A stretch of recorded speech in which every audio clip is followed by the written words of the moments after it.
Maswerteng umaga po mga ka-STL. Narito na po ang resulta ng STL Laguna para sa araw na to, first draw November 20, 2024. Araw ng Miyerkules. Naway ang mga nataya niyo pong mga numero kanina ay manalo nawa ngayong umagang ito, 11 AM. Kaya kunin niyo na po ang inyong mga tickets. Narito na po ang resulta. Para po sa STL Laguna first draw result 11 AM November 20, 2024.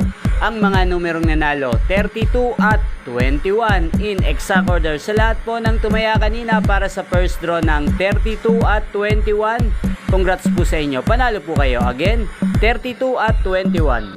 At ngayon, shoutout po natin sa STL Laguna si Nanay Pelomena de Castro ng Barangay Landayan, San Pedro, Laguna at si Tatay Alan. Shoutout po sa inyo. Naway isa po kayo sa swertehin ngayong araw na to sa STL Laguna. Inyo pong napanood ang resulta ng STL Laguna sa channel na to, Roderick Hernandez TV. At mapapanood nyo rin po sa video ito ang update ng Riverwall dito sa amin sa San Pedro. Panoorin niyo po. Hello, good morning. Ito nga pala yung river wall na ginagawa dito sa amin. Dahil nga sa bagyong Christine, kaya ito ay naudlot. Ngayon, medyo hinihintay lang nilang gumawa pa ang tubig dito sa ilog para maituloy ito. Dahil nandito na nga dito sa malapit sa tapat ng bahay ng kapatid ko. Ayan. Kita nyo naman, medyo mataas talaga. Kung sakali man tumaas dito ang tubig, ayun, yung butas na yon ay yun ang paglalabasan ng tubig. Ayan. Ito. Dito nga rin ay pinapasok din ng mga tilapia at dalag.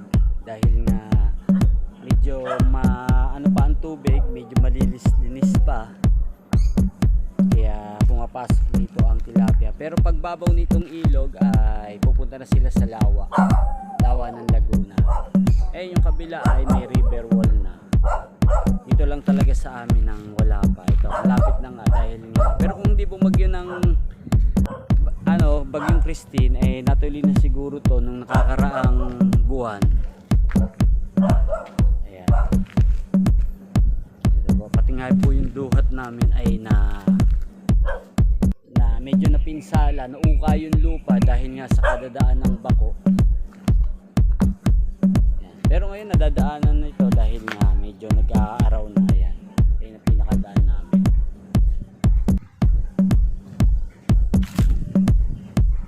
Ito yung nauka sa aming duhat. Sana makasurvive to.